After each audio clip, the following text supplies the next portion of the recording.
First of all, I'd like to thank ILLS and BK Medical to give me this opportunity to present on the implementation of lab and robotic liver surgery. This is actually my personal journey and learnings during the past 10 years, how we here in Belgium implemented robotic and laparoscopic liver surgery. So I will start off by giving a short talk on the journey and learnings from transition from open to lab. And then the second part is implementation of robotic liver surgery.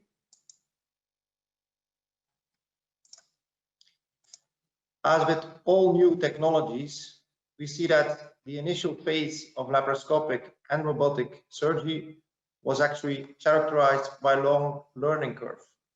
There were a few high volume centers, and there was initially a lack of robust evidence about the oncologic safety of minimally invasive liver surgery. If you look at the diffusion of new technology, robotic surgery is actually still in the pioneering phase, and laparoscopic liver surgery is in the early adopter phase, but we're reaching the tipping point of global diffusion. Implementation of laparoscopic liver surgery. If we look at the ideal stages of surgical innovation, I actually implemented laparoscopic liver surgery in 2011. This was the ideal phase of the early adopters. So I had the experience and the videos and the teaching of pioneers and innovators. So we didn't have to start from scratch. For robotics, it's actually a bit different, but I will come back to that later. So I started off performing laparoscopic liver resections mid-2011, the early adopter phase. Very important in the transition from open to laparoscopic surgery is the surgical training, the patient selection, and the case volume. There was actually hesitance to make the transition from open to lab initially because there was the difficulty in reproducing techniques from open surgery, mobilization techniques, intraoperative ultrasound, and also transection techniques, all by maintaining hemostasis at the transection plane. Furthermore, there was the risk of hemorrhage, bleeding control, risk of gas embolism, but the most important factor that made a slow diffusion of lab liver surgery was the dual training of the surgeon. It had to be an HPB surgeon with a very large experience in laparoscopy. When I look at my own training program, I was actually a resident in Belgium, and 61% of all procedures during my residency and my first year fellowship in minimally invasive abdominal surgery was actually 61% was performed by laparoscopy. I then went abroad to Montreal to have an open HPB fellowship. So actually, if you look at the criteria for minimally invasive liver surgery, we have the criteria for open liver surgery as stated in 2008 by the HPBA, and I also had the training in lab. So by combining these two, I was actually an early adopter. And this is a very important paper published by Mark Holz and Abu Hilal, giving the comparative analysis between pioneers and early adopters. And there is a big difference in learning curves of pioneers versus early adopters, as has been shown in this paper by risk-adjusted QSUM analysis. They have shown that actually after 46 procedures, the short and medium-term outcomes of the early adopters were comparable to those achieved by the pioneers following 150 procedures in similar cases. So the learning curve of early adopters is much shorter. Furthermore, there is the patient selection. And this is the key to have a successful minimally invasive program. The mainstay of our surgery is to reproduce the surgical steps as an open surgery with respect to the same oncological rules. So we can change the operation. And there are actually currently several difficulty scores developed that can help us to select the right patient. But I think one of the very important steps was also made by Abu Hilal and Mark Holz, because in 2017 they did actually a survey, an international survey, and they made recommendations for the future development of difficulty scores. What they saw that there was actually a need for an objective preoperative difficulty scoring system. Surgeons believe that patient factors and surgical history play an important role and should be included in the new difficulty scoring systems. So the next step was to develop a new difficulty score. And in 2018, the Southampton difficulty score was born. This was a multi-center analysis, and they developed a difficulty score that could actually predict the risk of intraoperative complications. If you look at the patient factors, the hepatic factors, and the tumor factors, and these were neoadjuvant chemotherapy as a risk factor, previous open liver resection, lesion type, lesion size, and classification of the type of the resection. All these factors combined with the learning curve of the surgeon can make us implement laparoscopic liver surgery more safely.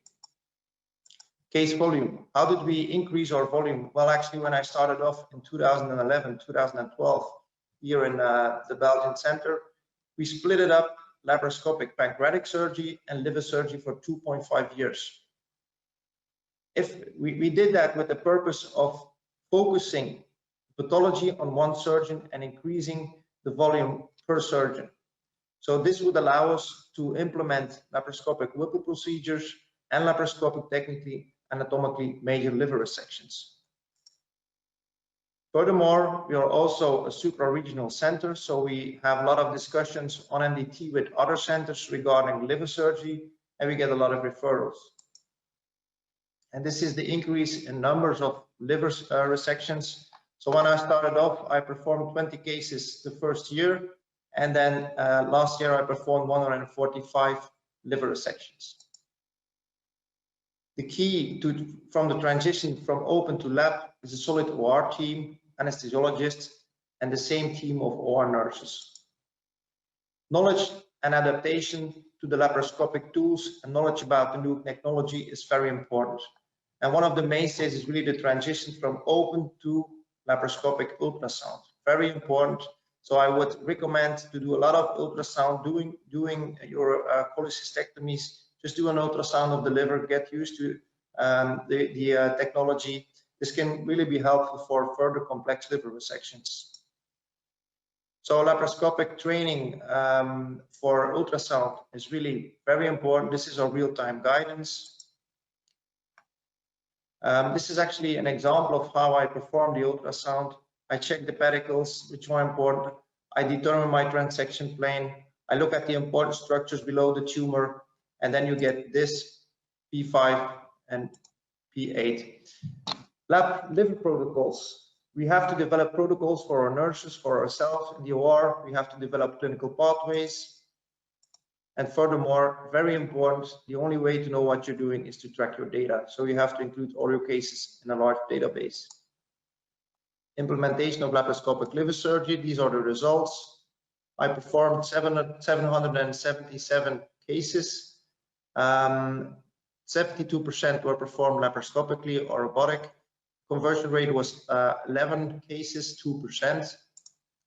Operative time was 140 minutes median. Transfusion rate 3.4%, and median blood loss was 100 cc. The major hepatectomy rate was around 17.5% because we prefer parenchymal sparing resections. This is the increase of total volume of liver resections, the distribution of minimally invasive and open resections. You can see the implementation of robotics in 2020. And this is lab and open. You can see that almost 90% of the cases are performed for malignant tumors. A lot of technically major resections. For laparoscopy, we place our patients in semi-prone. Pringle maneuver was applied selectively in minimally invasive cases and more in open cases. Major morbidity was 4.7% in the lab cases and 10.8% in the open cases.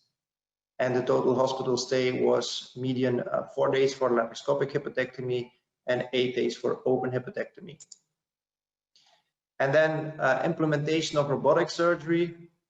My personal journey, same thing, surgical training, patient selection, and case volume are really very important to have a successful implementation of robotics. But the difference is that when starting off with robotics nowadays, you're still in the development phase. You're still in the phase of the pioneer. So you have to have a good knowledge about the robots and about liver surgery. So when I started off in 2020, this was a pioneering phase of robotic liver surgery. The ingredients for success are really stay humble. I mean, if you can drive a car, you can drive a Formula 1 car. I mean, if you are a good laparoscopic liver surgeon, you have to invest into your time, into the simulator, into the robot before embarking on complex liver resections. Long OR times can be avoided if you have a solid team. So you don't have to train the surgeon only, you have to train the whole team to have a successful implementation. So these are my three nurses that are really, we are a solid team, and they went in training together with me. So we developed everything with our team. So this is how we started off. 40 hours of simulator training. Then we had intense training days at the Orsi Academy with the whole OR team. And then I developed some kind of a startup schedule. So I started with hernia cases, 15 cases. Then I went to distal pancreatectomy, parenchymal sparing liver resection, left hemipetectomy, right hemipetectomy, and posterior sectionectomy. And then we ended with pancreatic duodenectomy. And now we're also performing Klatskin tumors by robots. So this implementation phase, I thought it would be longer, but it took us 5 to 6 months to get to the Whipples. These are the results we wanted to evaluate. So today we will focus on robotic liver resections. These are the first 71 cases of the first 14 months of robotics. And I compared them with my first cases of laparoscopy, my learning phase, my first 120 cases of lap, and my last 120 cases of lap before I started performing robotics, just to see if we had a safe implementation. Now, what we noticed is that actually the selection, there was no selection bias. So same type of patients we selected for robotics as our initial experience lab and mastery phase lab. No difference in difficulty score, no difference in indication for surgery of our type of resection.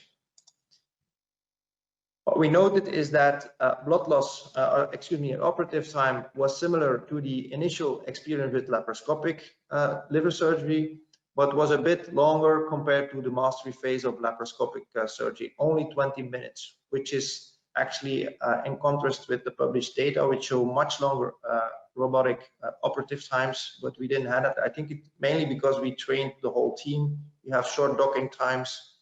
We didn't have any conversion with robotics. Blood loss was less in the robotic initial robotic phase compared to the mastery phase and the initial lab phase. So I think it's really feasible to have a low blood loss with robotics, but you have to adapt your technique of parenchymal transection. We didn't perform a cost analysis, but stapling devices were used less frequent in robotics compared to both groups of laparoscopic.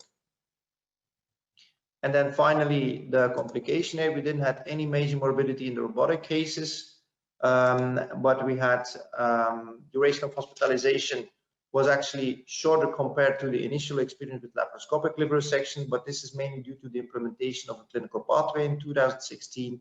But although we can also see a shortening of the hospital stay, although non-significant, of the robotic phase to 2 days versus 3 days for the mastery phase of laparoscopic. Readmission rates were similar and quite low. And so to conclude, I think a surgeon with a large experience in laparoscopic liver surgery can safely implement robotic liver surgery with similar results as the mastery phase of laparoscopic liver surgery, but very important, an intense robotic training program is necessary. Ingredients for safe implementation of robotics: not only train the surgeon, but train your whole team. This is very important. Get trained with your team. Get trained with your robotic ultrasound, adapt your technique of parenchymal transection, Kelly clamping, and sealing devices versus CUSA with laparoscopy. Use your laparoscopic experience and adapt. It's not a completely new learning curve. As Efanov have shown, the learning curve for robotics might even be shorter than laparoscopic learning curve. So this is just a suggestion for a training pathway for robotic liver surgery. I'm working on it together with some colleagues from abroad.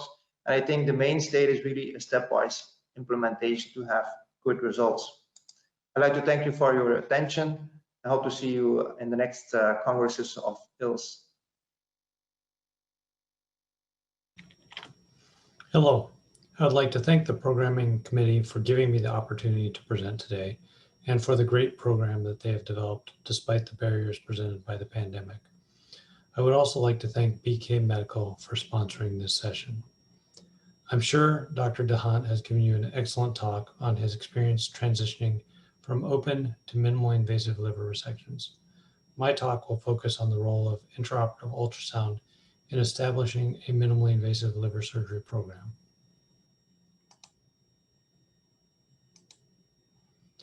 I have no conflicts of interest. I want to start by stressing the importance of intraoperative ultrasound in liver surgery. In my opinion, they go hand in hand. I'm not going to say that you can't perform liver resections without ultrasound, but to me, it seems like operating with one hand tied behind your back. Why would you want to disadvantage yourself in what is already a complex operation? And if you plan on performing parenchymal sparing surgeries, I would argue that ultrasound is required. Ultrasound is especially important in minimally invasive liver resection to compensate for the lack of haptics. If you can't feel the tumor you're trying to resect, you need to be able to see it better.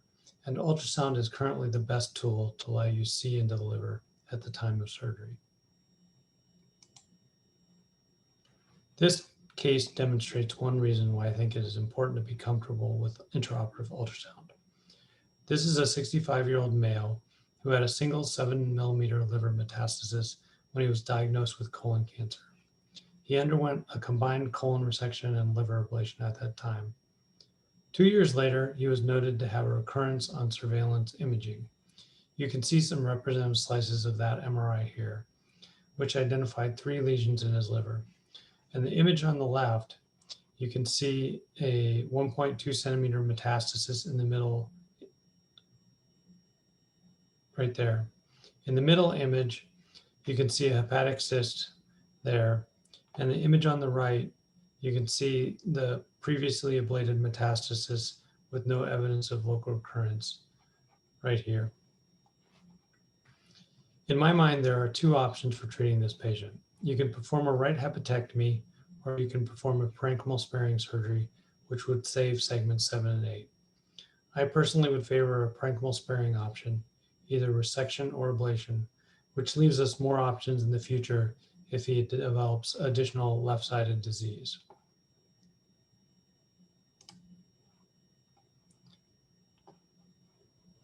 Here we have intraoperative ultrasound, which clearly shows the hepatic cyst, but also reveals a hypoechoic lesion just anterior to the cyst, consistent with a metastasis seen right there.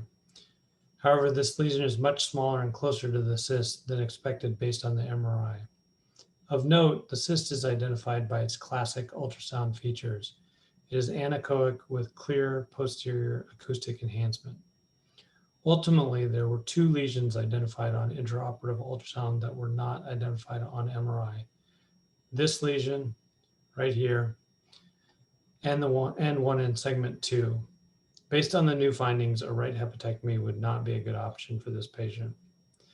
As we continue to scan laterally, you can see the metastasis that was identified on MRI right there. Admittedly, as imaging technology has improved, the frequency in which you will find lesions not seen on preoperative imaging has decreased. In the early 2000s, studies on intraoperative ultrasound demonstrated that it changed the operative plan in up to 25% of cases. As technology has improved and MRI is more commonly used, that percentage has decreased over time and is probably closer to 5% or even lower now. However, I think the value of ultrasound has always been in being able to correlate the findings seen on preoperative imaging with what you find in the operating room. This is critical for parenchymal sparing surgeries, where you have to be able to distinguish a cyst from a previous ablation site from a true metastasis, like in this case. Once the lesion to be resected has been identified, the use of ultrasound is also helpful in mapping out your planned line of resection to ensure negative margins and importantly, mapping out the major vascular structures you'll encounter during the parenchymal transection. This is a video of a left lateral sectionectomy in a patient with an intrahepatic cholangiocarcinoma at the medial edge of segment 3. I frequently map vascular structures on the surface of the liver with electrocautery. In this patient, the left hepatic vein bifurcates early, and here I'm mapping the course of the medial branch. Next, I map out the segment 2 portal vein branch. Due to the position of the tumor, I will need to divide the segment 2 and 3 portal structures close to their takeoff, which is indicated here for the segment 2 branch, right there. In addition to the location of the vessels, you want to pay attention to the depth. As you can see, the vessels we are mapping in the patient are all about 1.5 to 2 centimeters deep. Here I'm marking the takeoff of the segment 3 portal vein branch and its course. During the parenchymal transection, this map tells me where I can go fast and in which areas I need to slow down in order to avoid bleeding. Before I even start dividing the liver, I know that I have 4 vessels to deal with and their locations. Finally, here I'm mapping the course of the lateral branch of the left hepatic artery, which can be seen in the ultrasound right there.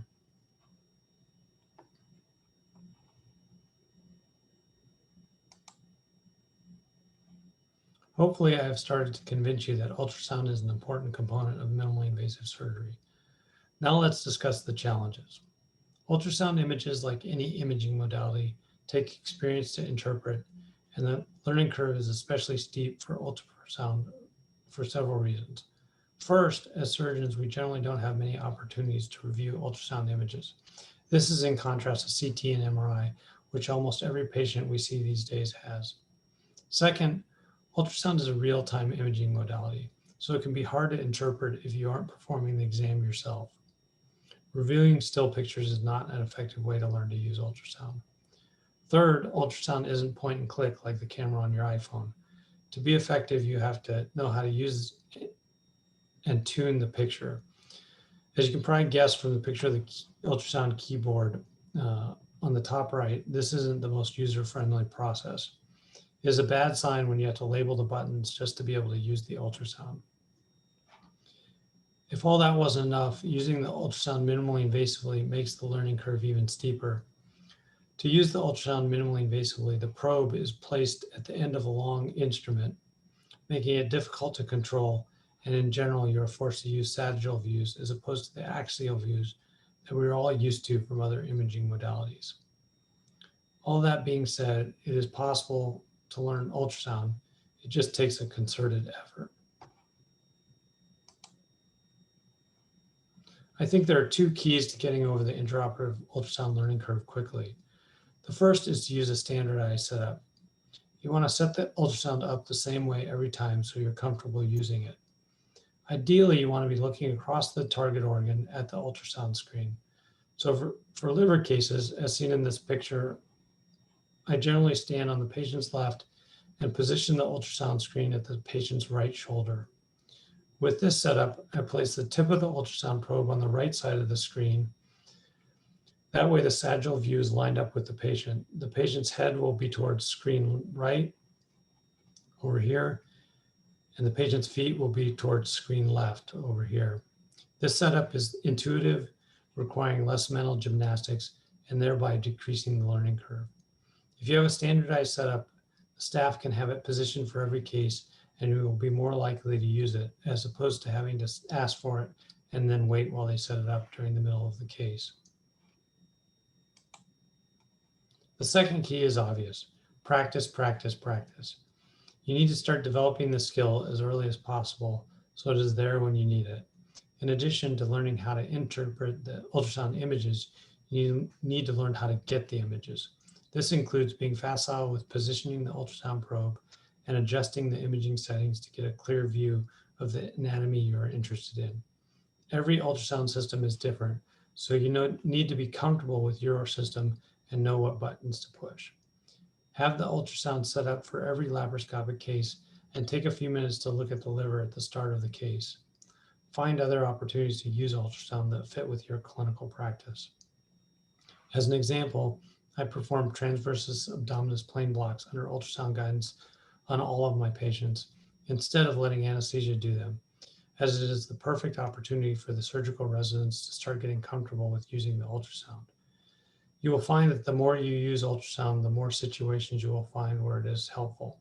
And to reiterate one final time, I think it is an essential tool if you plan on performing minimally invasive liver resections, especially parenchymal sparing surgeries. Thanks for your attention, and I look forward to the panel discussion. Please feel free to contact me if you have questions or comments that I didn't address or that don't get addressed by the panel.